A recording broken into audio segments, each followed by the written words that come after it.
प्रणाम स्वीकार करें हमारा आप सब। आए मिलकर दो चार बातें कर लें हम और आप सब।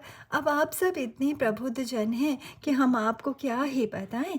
पर फिर भी आज हम हमारे महान भारत देश के तथाकथित विकास, डेवलपमेंट की परिभाषा, डेफिनेशन ही एक बार आप सभी को दोबारा याद है दिलाएं।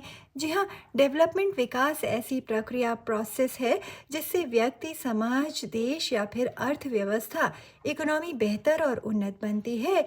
लेकिन दुर्भाग्य से भारत में ये प्रक्रिया केवल और केवल व्यक्ति केंद्रित ही दिखती है। फिर हमारे डिसीजन मेकर्स विकास के नाम पर हरी भरी भारत की धरा को कंक्रीट जंगल बनाते जा रहे हैं। बड़े बड़े दरख्तों, खेती योग्य भूमि और जंगलों की कटाई कर खुद ब खुद मनुष्यों की ही श्वसन प्रणाली बाधित कर रहे हैं। अब मुंबई में सड़क निर्माण के लिए खारे पानी में उगने वाले अपनी तरह के छोटे पेड़ों और झाड़ियों, मैंग्रोव के कटाव का सरकारी प्रावधान हाल ही में जारी हुआ है। फिर साथ ही ग्रेट निकोबार आइलैंड पर भी एक बड़े इंफ्रास्ट्रक्चर प्रोजेक्ट का ऐलान हुआ है। अब इस प्रोजेक्ट के चलते 8.5 लाख से 10 लाख पेड़ों की कटाई की जाएगी। क्षेत्र की 15% हरित भूमि मानव विकास की बलि चढ़ जाएगी। अब आप भारत के पूर्वोत्तर राज्यों की ओर भी रुख करें।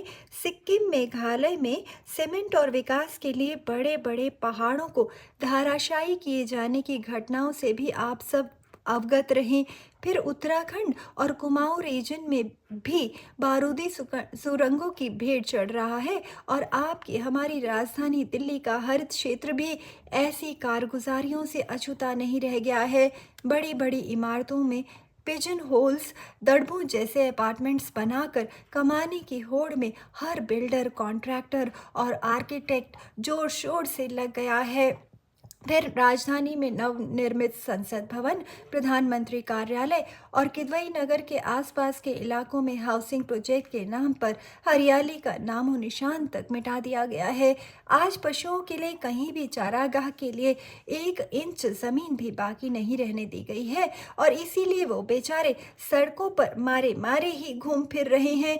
चिड़ियों की चहचहाहट की जगह आप और हम आज वाहनों के बढ़ते शोर के बीच ही जगते और सोते हैं। अपने बच्चों और खुद को सिर दर्द, कफिंग, आंखों में जलन और भी ना जाने कितनी बीमारियों से हम घेर रहे हैं। घुटन भरी जिंदगी जीने के लिए आप और हम हमारी ही कारस्तानियों के कारण मजबूर हो रहे हैं।